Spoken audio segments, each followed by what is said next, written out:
हमें मुख्यमंत्री ममता बनर्जी का संरक्षण प्राप्त है और मैं ये कहता हूं आज इस मंच से और बड़ी जिम्मेदारी से कहता हूं, ममता बनर्जी को हक नहीं है कि वो एक दिन भी अपनी कुर्सी पे बनी रहे, उनको इस्तीफा देना चाहिए। ममता बनर्जी, जिम्मेदारी लेने से आप इतना घबराती क्यों? आपके पास जानकारी होनी चाहिए कि जो ईडी अफसर थे, कानून के रक्षक,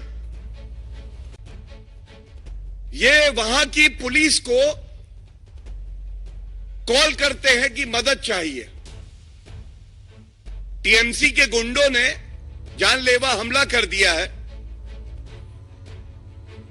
टीएमसी लीडर शाहजहां शेख, इनके यहां ईडी छापा मार रही थी। पहले तो कोई घर से निकला नहीं, उसके बाद यह जानलेवा हमला हो जाता है। आप सोचिए कितना चिंताजनक है। पुलिस ने ईडी के अफसरों से बात करने से मना कर दिया। तो मैं ये कहूंगा, शाहजहां शेख, मामला तो शाहजहां शेख का है, पर शह किसकी है?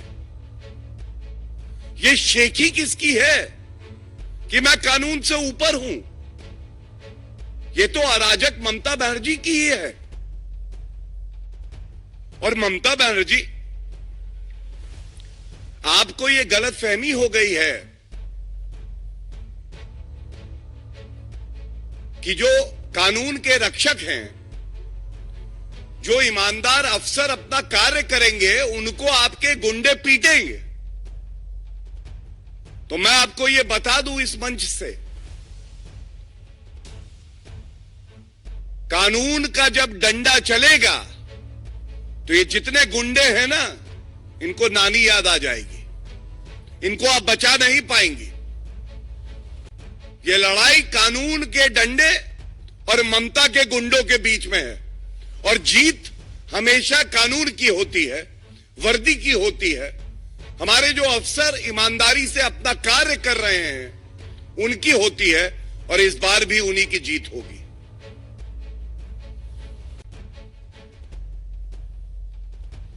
ये आश्वासन इसलिए देना भी बड़ा आवश्यक है। मैंने आपको एक उदाहरण दिया, मैं एक और उदाहरण देता हूं। ये जो मैं आपको तस्वीर दिखाऊंगा, ये न्यूज जब सुप्रीम कोर्ट में मामला चल रहा था पश्चिम बंगाल के पंचायत चुनाव का, तो सुप्रीम कोर्ट ने क्या कहा था? Democracy not working at panchayat level in Bengal. और ये आज के लिए भी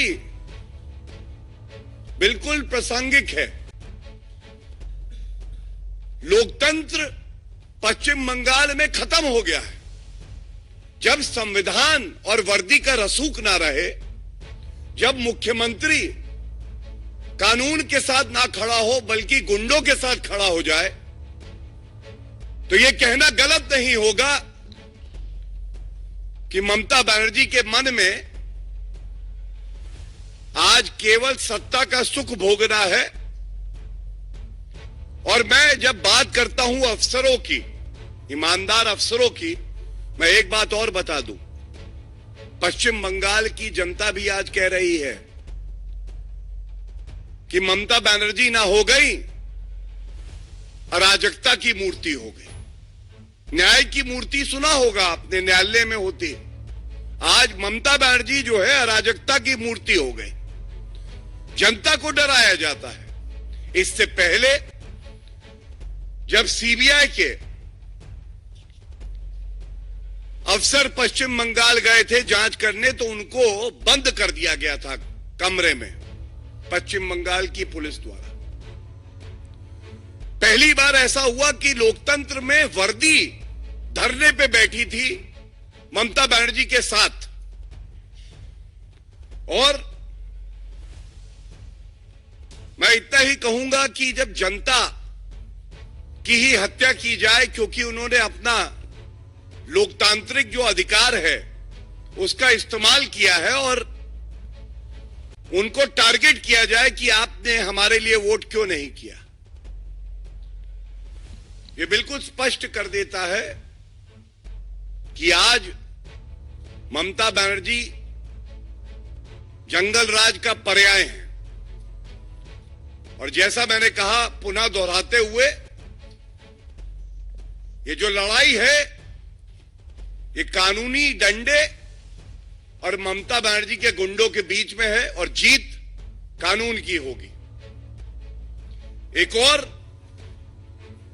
बहुत ही अहम बात आपके बीच में मैं रखता हूं, इसका एक और पहलू है। केंद्र में ईमानदार सरकार है, जांच एजेंसियां अपना कार्य कर रही हैं। जो भ्रष्टाचारी जनता का धन लूट के बैठे थे, जिनको लगता था हम कानून से ऊपर हैं, आप उनके कृत्य देखिए। हमने प्रेस वार्ता कल और परसों करी और मुद्दा उठाया, ईडी के समन आए। अरविंद केजरीवाल ने ईडी से हुक्म किया अपना समन वापस लो। मैं आदेश देता हूं, भ्रष्टाचारी नंबर 1 कट्टर बेईमान अरविंद केजरीवाल ईडी को आदेश देते हैं। अब जरा देखिए, झारखंड में हेमंत सोरेन 7 समन गए, 7। हेमंत सोरेन ने कहा मेरा तो भ्रष्टाचारियों के साथ साथ है, आप 7 दो, 6 दो, 5 दो, मैं नहीं आ रहा हूं। ये क्या है? ये भी इंडी अलायंस घमंडिया गुट के एक घटक दल है। उसके बाद विचित्र बात है, ऐसा लगा कि भ्रष्टाचार का गोंद इन्हें जोड़े है। बिहार में तेजस्वी यादव को समन आया, उन्होंने भी कहा अनदेखी कर दी। और इन सब के ऊपर खेला हो बे, मैं आई हूं तो मैं तो गुंडागर्दी करूंगी, ये कानून क्या होता है, संविधान क्या होता है। ममता बनर्जी, उन्होंने आज एक नया खेला होबे मॉडल दिया है। उन्होंने दिखाया कि मेरे पास, मेरे प्रदेश के अंदर अगर कोई ईडी का अफसर घुस भी जाएगा ना, तो मेरे गुंडे हैं, मैं उनको भेजूंगी।